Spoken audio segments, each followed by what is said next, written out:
Welcome to the Explainer. Today, we are digging into a really common problem. How do you get all that valuable data out of your SaaS apps and actually use it inside of AWS?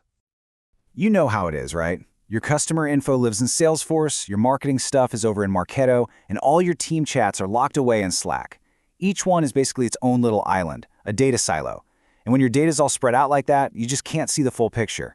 It makes doing any real analytics or machine learning, well, pretty much impossible. For the longest time, the only way to build bridges between these islands was to have specialized developers spend weeks, sometimes even months, writing really complex custom code. And the result? A huge bottleneck. Business teams are just stuck waiting for the data they desperately need to make decisions. But what if there was an easy button for all of this? That's pretty much exactly what AWS was going for with their solution to this problem, Amazon AppFlow. So AppFlow isn't really for hardcore coders.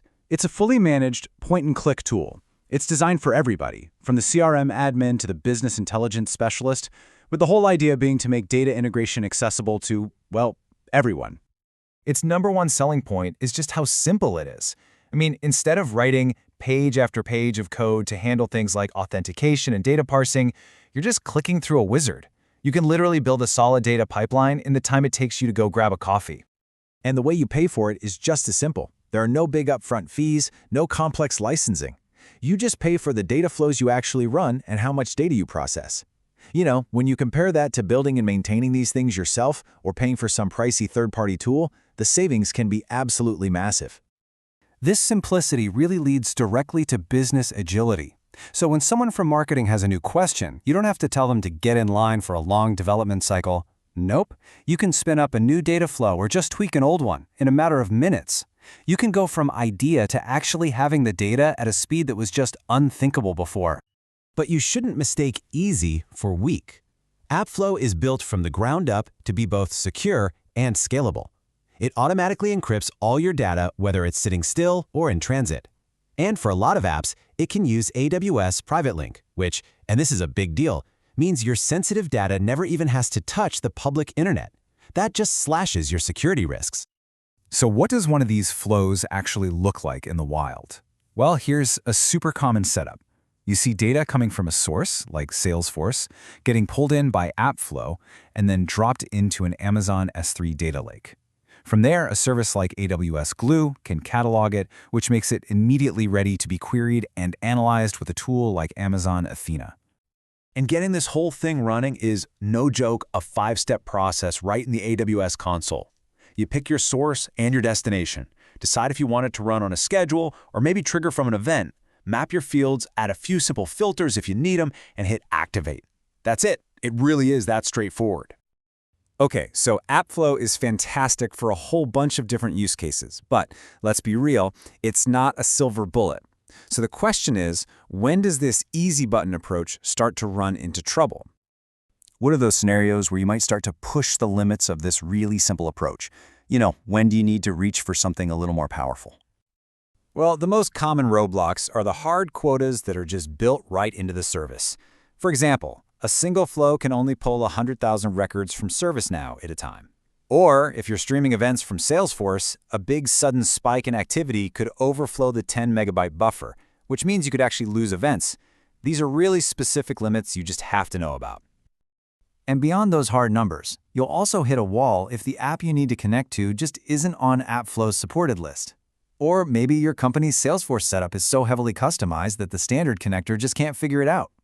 And finally, if you need to do really complex, multi-stage data transformations, AppFlow's bolt-in options probably won't cut it. So when you hit one of those walls, it's time to graduate. You move from the easy button to the power tool. And that power tool is the custom connector. This is where the developers get to shine. A custom connector gives you just about ultimate flexibility to build a bridge to, well, to literally anything with an API.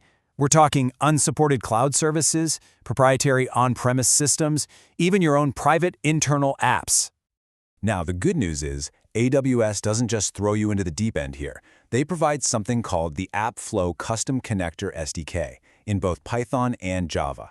And what this does is give developers a standard framework that handles all the tedious stuff, like authentication handshakes or breaking huge data sets into smaller pages, so they can just focus on the unique logic of the specific integration.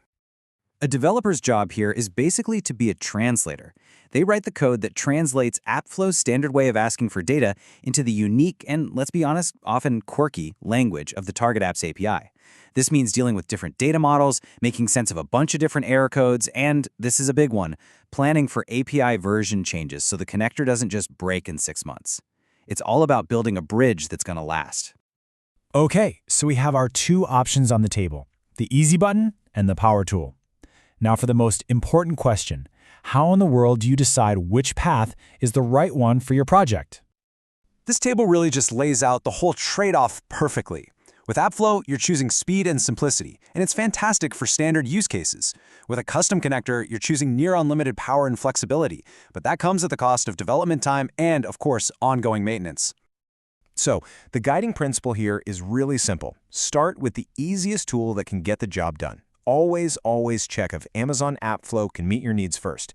Only when you've hit a very specific, concrete requirement that AppFlow truly can't handle should you invest the time and resources into building a custom solution.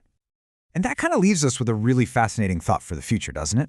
As these no-code and low-code platforms like AppFlow get more and more powerful, how many of the integration tasks that need complex code today will just become a few simple clicks in a configuration screen tomorrow? Where do you think we'll end up drawing that line?